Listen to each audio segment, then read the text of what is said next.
ñaareel bi correction bu ñu war a corriger Iran mu ne ñetteel bi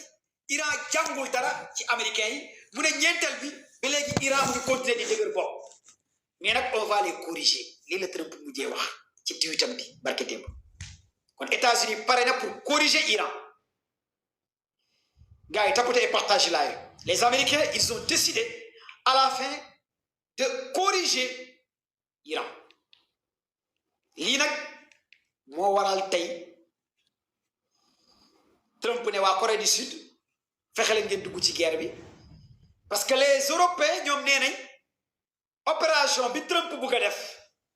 parce que defoon na fi benn coalition Epic Ferry il n'a pas réussi l'alliance européenne Allemagne Espagne Italie nee nañ bokkuñ ci cette fois-ci aussi beaucoup de pays européens nee nañ bokkuñ ci opération bi ñu bugg a def xam ngeen tey dafa am ñetti bateau yu gars yi taal Iran tey Iran dafa reprendre directement guerre bi Iran bombardé encore ay missiles et des drones fi nga xamante ne dans les Émirats arabes mais waxaguñ carrément cible d'après les informations nous viennent ci télévision Al Jazeera le ministre de la défense des Émirats arabes moo génnee xibaar yi nee na Iran tey bombardé na les Émirats arabes kon ngeen xam ne que jàmm jeex na comme ni koy soldats yi di waxee à l'armée jàmm jeex na bu ñu nekkee armée di dégager sax des fois da ngay dégg gars yi ne non fàtte naa wuy bi nu ñu koy tuddee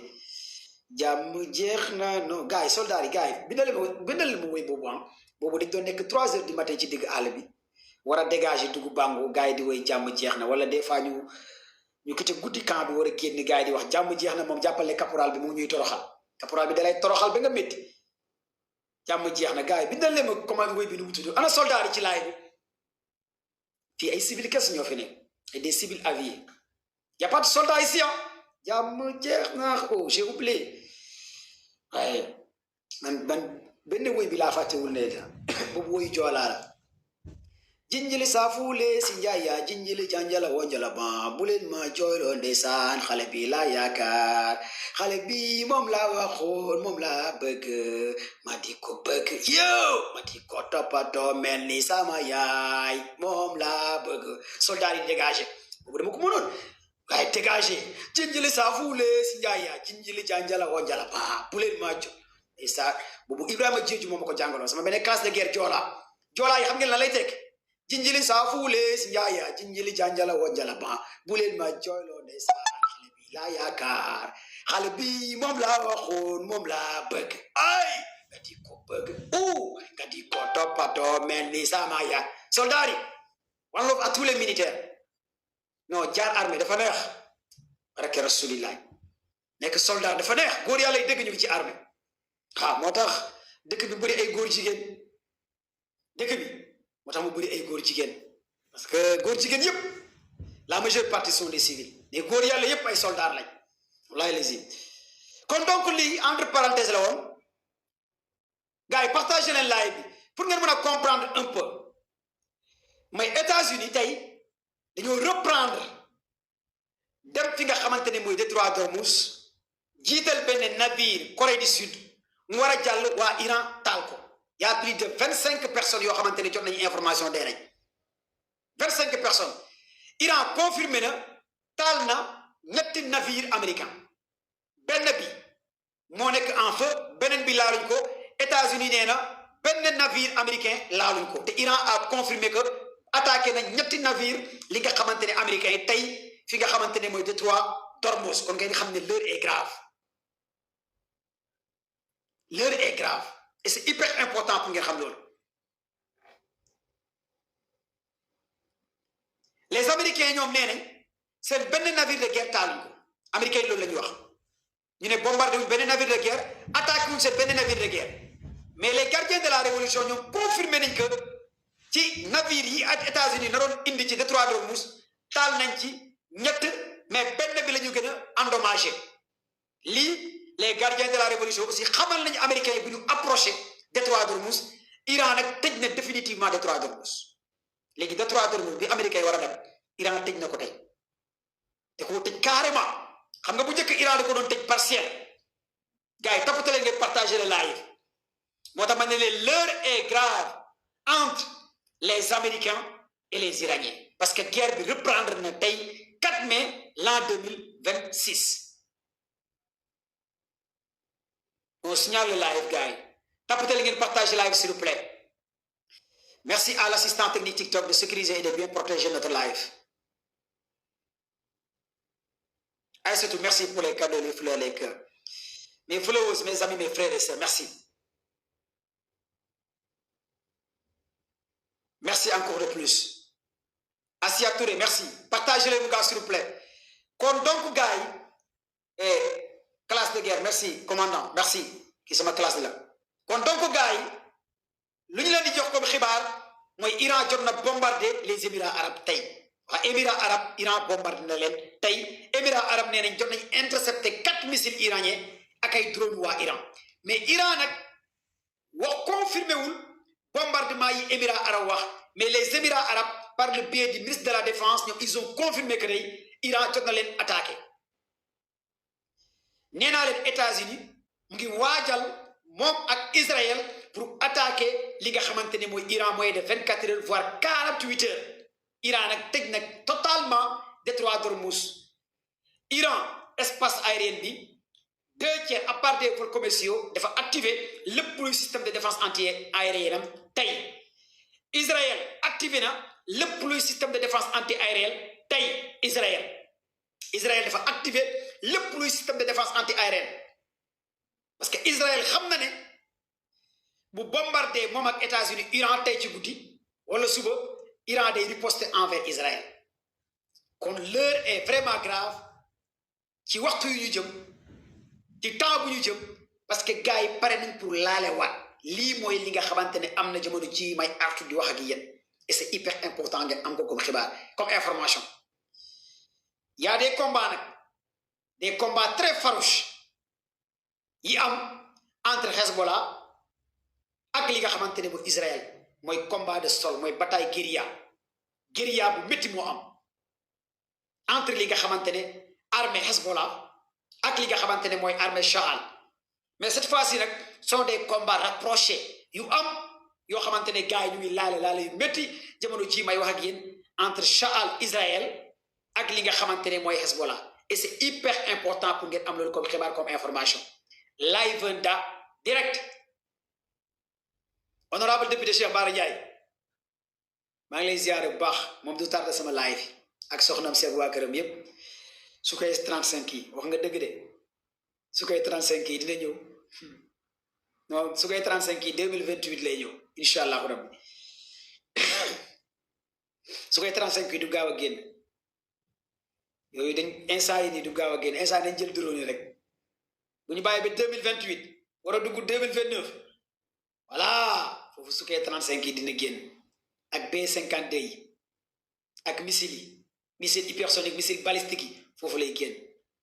moo loo gis rek étape par étape honorable député Cheikh Bara Ndiaye mention spéciale à toi merci Cheikh Bara Ndiaye et sa famille du tarde live commando Baye jaajëf ñàkk déglu commando Baye wóorul ah kon gars yi li ngeen war a comprendre fii mooy États-Unis ak Iran jamono jii may artu di wax ak yéen lu ne mën naa xew même il y aura une éventuelle attaque mën nañ sax jàll ci guerre nucléaire cette fois-ci parce que cette fois-ci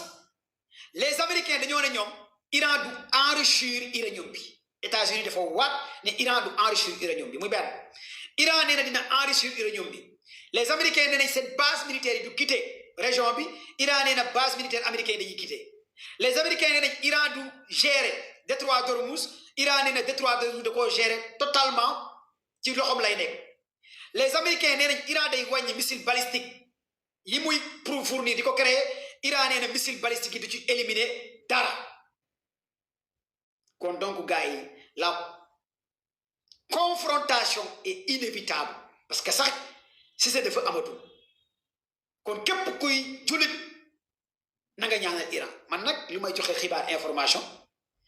des fois même bu Iran sonnee dama koy joxe bu ñu attaqué Iran dama koy joxe mais teewul Iran lay ñaanal yéen ñëpp wax leen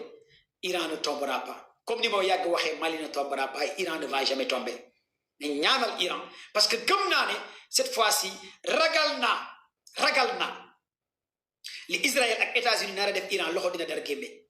man gëm naa loolu dinaa leen wax ay cible cette fois-ci ragal naa États-Unis Israël lu ñu nar a def Iran loxo dina dara gémbe des bombes à plasma wala bombe à oxygène à CO2 mais bombe yoo xamante ne yu ñu nar a def Iran ragal naa cette fois-ci jullit yu bëri nañu am lu leen naqari képp kuy jullit di nga am lu leen naqari même ku dul jullit sax parce que lu ñuy waajal Iran non sioniste yi yaxut yi baaxuñ quoi yaxut yi baaxuñ su ma gisee ni kuy xaritoo yaxut yéeféer kon damay xam ne comprendre lu xew gars yi lu ñuy waajal Iran cette fois-ci yéen ñëpp da ngeen di ñëwaat ci live commando Baye ngeen ne commando Baye waxoon na ko nee naa leen cette fois-ci Israël États-Unis yóbbu nañ plus de 6000 tonnes armement d'après des renseignements ci Israël la ko gars yi yóbbu États-Unis 6000 tonnes ci wàllu arme yóbbu nañ ko Israël xam nga waxoon naa fi Israël bu naree daanu mën nañ utiliser sax recours nucléaire parce que Iran jotoon na laal Dimona 8 réacteurs nucléaires Israël mu ngi Dimona la ville de Dimona ma wax leen que ne te Iran pare na pour laalaat ville de Dimona mais est-ce que cette fois-ci Israël dina xaar Iran laal ville Dimona moo tax ma ne leen l'heure est grave l'heure est très grave li nar a xew fan yii di ñëw entre Iran gars yi abonné leen ku abonné gul na nga abonné ci commando Baye parce que guerre bi reprendre na tey Iran États-Unis cessez-le-feu bi jeex na tàmbali waat nañ seen xeex bi tey 4 mai l'an 2026 lu ne mën naa xew suba wala ginnaaw suba lu ne mën naa xew lu ne mën naa xew ci àdduna bi gis ngeen instant yi presque essence dafa commencé manqué instant yi Sénégal ak yeneen réew gasoil mu ngi commencé manqué te bu ñu laalee baril bi day yéeg essence dina yéeg gasoil dina yéeg ñaata tonne baril moo commencé manqué détroit d'Ormuz Iran tëj na ko tey plus de 3000 à 4000 marins kenn jàllu kon crise bu métti moo nar a am Sénégal moom am na crise moom diggante Diomaye Sonko rek crise la Sénégal moom ñu ngi ci crise ñu ngi ci Iran États-Unis mu ngi biir Sénégal Ousmane Sonko ak waa Pastef ñooy Iran Diomaye ak gaayam yi ñooy États-Unis Sénégal moom ñu ngi ci Iran parce que Sonko mooy guide de la révolution Diomaye ni ko doo guide de la révolution Diomaye mooy Trump waaw Sénégal moom ñu ngi ci Iran États-Unis bu métti sax waaw tey rek am na benn Sukhoi 35 bu ñu bombardé palais génnee ko palais waaw tey moom dañoo Sukhoi benn 35 génnee ko fa dugal fa benn américain génne nañ fa benn guide de la révolution biir palais bi ne ko ca biti waaw dugal fa benn américain kon gars yi Sénégal moom ñu ngi ci Iran États-Unis diggante Diomaye Sonko moom waa Pastef ñooy Iran Sonko mooy guide de la révolution Diomaye mooy Trump ànd ak waa Israël ak coalition lii moo xew Sénégal moom ñu ngi ci dëkk Iran États-Unis crise bu métti moo commencé dugg Sénégal bokk nag ay crise internationale moo tax ñun moom xaw ma lan lañ def yàlla mais ñun ñooy gën a subir crise yi nar a am Sénégal dina métti trop ci lu nar a am Sénégal benn suñu biir am nañ crise international am na crise fan la ñu jëm maanaam ñun moom ñoo gën a nar a am musiba naaru laa ci biir réew mi am na crise international am na crise te Sénégal cure-dent sax mënuñ ko créé ñu ëpp problème te am nañ crise bu nekkee lu ma wax li du dëgg rek ngeen wax ma ñoo ëpp problème gën a bëri wax te mënuñu créé dara kon jàpp leen ne que Israël ak États-Unis d'après média américain CNews ak Axios Israël ak États-Unis pare nañ pour bombarder Iran moins de 24 heures voire 48 heures gars yi l'heure est grave xam ngeen nag yan cible la Israël ak États-Unis bugg a bombarder tey fii nag moo tax ma taal live bi balaa may ñëw ci Sénégal lii nag moo tax ma ne j'ai vraiment peur ci lu nar a xew ci àdduna bi ci fan yi di ñëw tiit naa trop parce que musuma tiit comme nu ma tiitee nii parce que ñun comprendre nañ li xew quoi en fait xam nga ñun bu ñuy wax comprendre da nga naan ah gars yi dañoo sonal ci guerre bi commando Baye dimbale ñu si su koy 35 bi su koy nangam ma ne leen sawaay fexe leen ngeen xam li xew ci àdduna bi bu ngeen xamee li xew ci àdduna bi walaay di ngeen di tiit bu ngeen xamee lu ñu xaw walaay di ngeen di tiit parce que àdduna bi yëpp safara la su ma ne àdduna bi yëpp safara la arme yi gars yi créé dégâts yi mu mën a def ci àdduna bi lépp safara la arme yi gars yi créé laaw arme yi su ma ne àdduna bi safara la àdduna bi ay arme safara kese moo fi nekk tous ces armes c'est du feu lii moo tax ma ne parce que dafa am seen ceinture de feu bi wër àdduna bi imaginez Mali fii mu ngi tàgg imaginez leen gars yi dooleel gars yi nekk Mali imaginez leen tey ñu renverser Mali lan mooy xew Sénégal imaginez leen loolu Israël ak États-Unis ak européens ñooy dool jàppale terroristes yi ñoom kese la Israël États-Unis européens ñooy dooleel terroristes yi amut leneen ak waa Turquie parce que Mohamed Jawlani bi muy daaneel gouvernement Bachar Assad kan moo ko doole Israël États-Unis ak Turquie Mohamed Jawlani mi nekk président Syrie tey mais nekkoon na Al-Qaïda terroriste la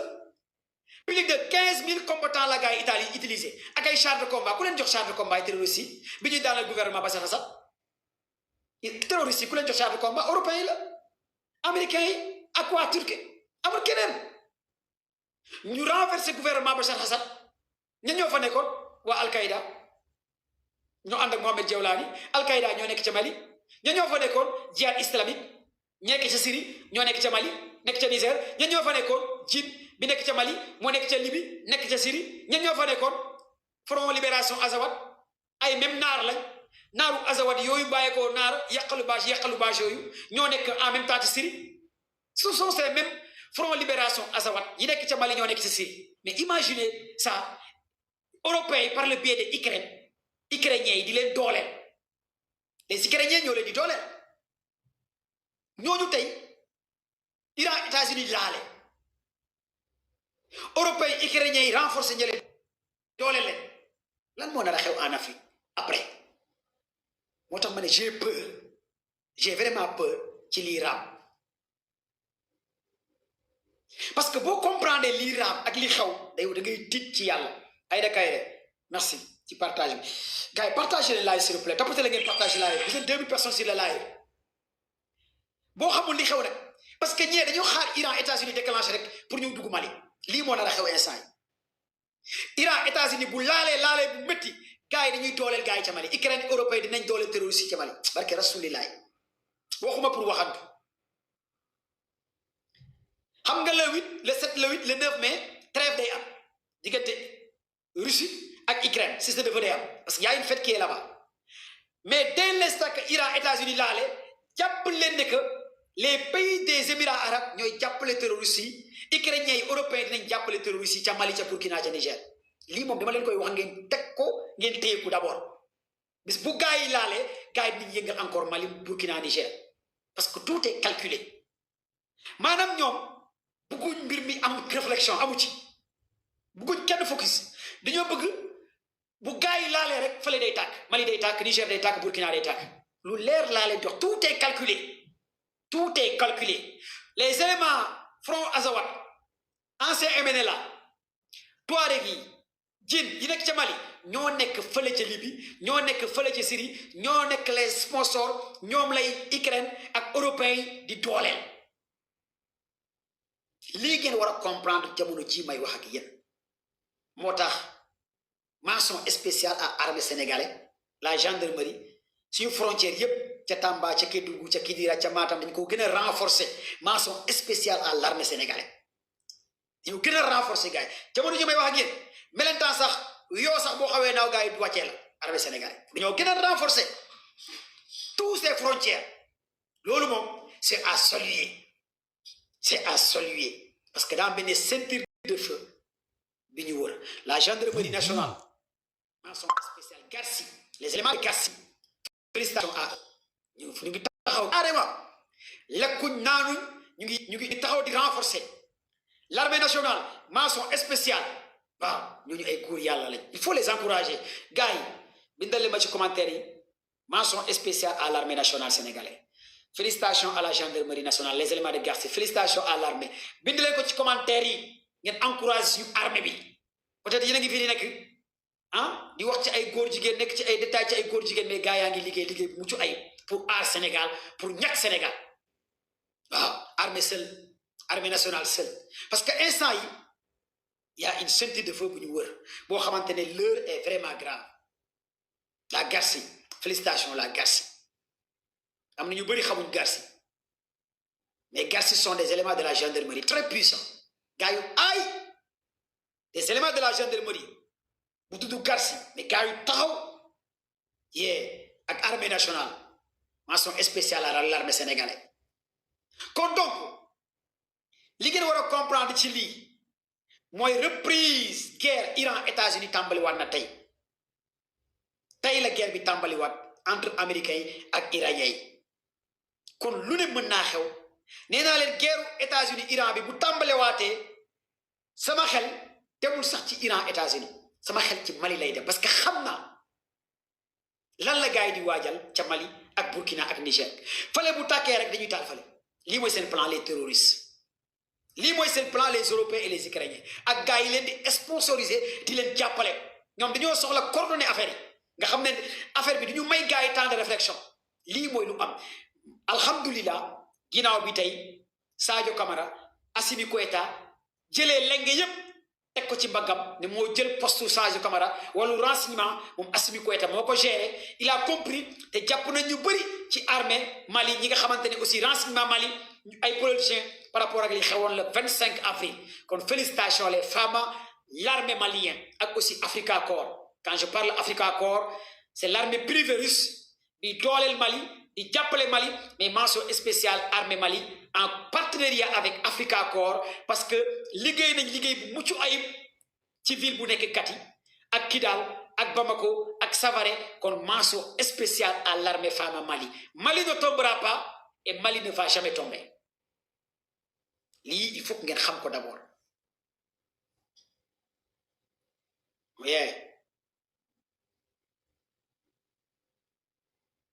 il faut que ngeen xam loolu d'abord en primo kon donc Iran li ma leen wax xam ngeen ko Iran commencé na bombarder les Émirats arabes nee nañ intercepté nañ ay drone ak ay missiles croisés Iran nag tëj na détroit d'Ormuz bi carrément États-Unis ñu ngi créer coalition pour dem Iran a confirmé ne que am na benn navire américain bu ñu wàccee ñaar États-Unis nee na du dëgg américains yi nee nañ dina ñëw ci détroit d'Ormuz ak île Hark île Kerch américains yi pare nañ pour jàll à la vitesse supérieure Iran pare na pour faire face bépp navire bu jaar détroit d'Ormuz Israël activé na lépp luy système de défense anti-aérienne la presse américaine CNews Axios ñoom nee nañ moins de 24 heures voire 48 heures Israël États-Unis dina bombarder Iran kon gars yi l'heure est vraiment grave heure bii may wax ak yéen tout est calculé système de défense anti-aérienne yi ko activé tout est activé l'heure est vraiment grave jàpp leen ne que cessez-le-feu jeex na négociation Iran États-Unis jeex na léegi rag moo des rag Trump nag nee na Iran jàngul dara 45 ans yi dina corriger waa Iran Trump nan la bëgg a corriger waa Iran man j'ai vraiment peur ci bombardement yi gars yi bëgg a décapiter Iran cible américain yi 5 la moo wax leen ko balaa ma ñëw Sénégal gars yi partagez le live s'il vous plaît merci à l'assistant technique TikTok de sécuriser et de protéger notre live merci à TikTok gars yi tapote leen ngay partage live s'il vous plaît tapote gars yi tapote leen live s'il vous plaît là on signale le live joxe leen cadeau cœur yi sécuriser le live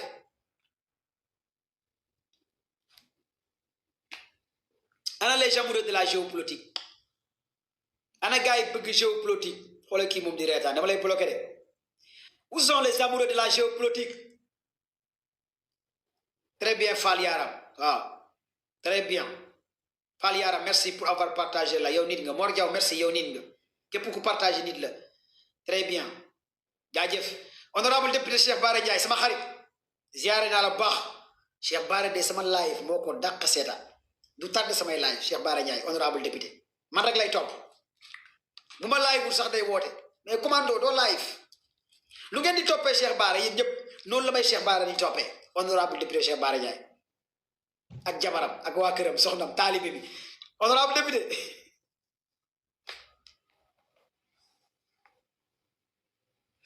honorable député Cheikh Bara Ndiaye kontaan naa ci yow sa liggéey rafet na patriote yëpp bëgg nañ ci yow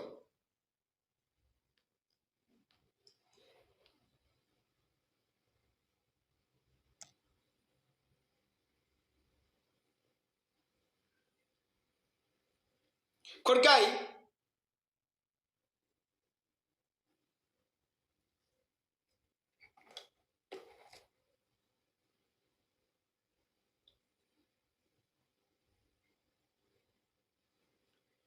un drone américain MQ-4 survole le golfe Persique près des rives iraniennes, d'après les médias américains. Selon CNews, les États-Unis, selon CNews et CNN et Axios, les États-Unis et Israël vont reprendre le conflit contre l'Iran alors que des missiles iraniens ont visé les Émirats arabes moins de 24 heures ou 48 heures. li ma leen di wax comme xibaar léegi la ko gars yi génneewaat kon selon CNews Axios États-Unis ak Iran ak Israël dinañ reprendre li nga xamante ne mooy attaque envers Iran. Les Américains annoncent avoir détruit 6 vedettes rapides iraniennes. Iran a démenti les informations des Américains. xam nga lu ma jaaxal cette fois-ci ci guerre Iran bu ne def na nangam États-Unis du dëkk États-Unis bu ne def na nangam Iran du dëkk xam nga lan moo ko waral parce que xeex bi ci géej gi la pour nga xam kan moo wax dëgg ak kan moo fen foog nga dem ci géej gi foog nga dem ci golfe Persique foog nga dem dans le golfe d'Oman gars yi est-ce que pare ngeen pour ma dem dans le détroit d'Ormuz ma dem xool ndax États-Unis ñoo fen wala Iran ñoo fen est-ce que pare ngeen pour ma dem est-ce que réellement pare ngeen pour ma dem parce que y a une guerre de la communication États-Unis nee na 6 vedettes rapides éliminé na ko Iran ne du dëgg ku ne yaa ngi wax est-ce que pare ngeen pour ma dem waaw laa dégg ak waaw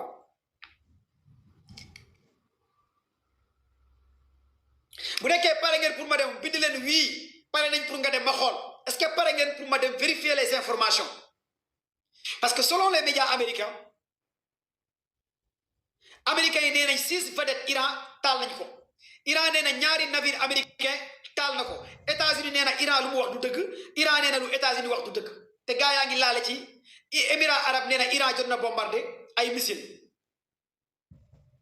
ok yéen nee ngeen wii demal xam ngeen yéen ñi wax wii demal barke rasulilaay booy xool réew mu bëri nit ñi soxor ñëwal Sénégal ak nit ñu iñaan ñëwal Sénégal da nga leen di jox xibaar di leen jox information ñu bëgg laa sacrifier ba pare nan la yàlla baax na c'est-à-dire soxor iñaan ñëwal Sénégal man dama leen di laaj man ak yéen bokkuñ kër bokkuñ sant bokkuñ famille man ak yéen bokkuñ njaboot lan ngeen ma yéene dee laa xamul yàqaluma leen lekk ma seen ceebu kër yàqaluma leen fanaanuma ak yéen xamu leen ma xaw ma leen TikTok ngeen ma xamee ngeen yéene ma dem ma dee man su ma dee ban njëriñ la leen amal lu tax ngeen soxor ngeen yéene ma dee naan ma demal xanaa man dama leen di dérange ci réew mi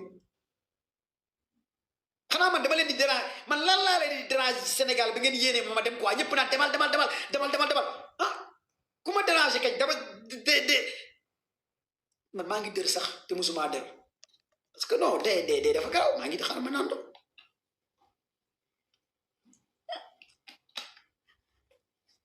lu tax ngeen bëgg maa sacrifier ah ay yow rek laay topp ba pare ngeen bëgg ma dem képp koo xamante ne dama lay déranger kat bul abonné ci man ah soxor baaxul ah li nga def soxor ah léegi li ngeen war a comprendre mooy que ne les Américains ont confirmé que 6 vedettes iraniens yàq nañ ko Iran a confirmé que 3 navires américains benn bi la gars yi taal beneen bi dañ ko endommagé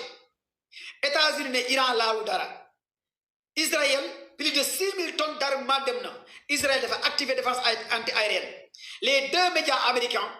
CNN New York Times et Axios nee nañ les 24 heures ou les 48 heures selon CNN ak Axios ak New York Times États-Unis Israël dina bombarder lii di Iran cible yi mooy Téhéran palais présidentiel bi rey les négociateurs rey ay guides iraniens les centrales électriques yu nekk Téhéran ñu éliminer ko lii mooy cible yi gars yi wax kon jàpp leen ne que gars yi pare nañ pour rey ay dirigeants iraniens américain Israël yëpp pare nañ pour rey ay dirigeants heure bii may wax ak yéen nag ndax am nañ fan la dirigeants yi nekk ndax xam nañ fan la gars yi nekk mais bés bu gars yi bombardé ragal naa gars yi dinañ reyaat ay dirigeants lii la gars yi préparé instant yi pour rey ak li nga xamante ne mooy dirigeant iranien Sukhoi 35 am na ku koy laaj ci commentaire yi Sukhoi 35 avion la quoi avion russe la mu tudd Sukhoi Su-35 ki ko créé mu tudd Sukhoi avion mu ngi tudd Su-35 avion bu rapide la bu gaaw la avion bi moo tudd Sukhoi 35 day jël ay missile rapide ay missile croisière avion bi moo tudd Sukhoi 35 yow miy laaj lan mooy Sukhoi 35 waaw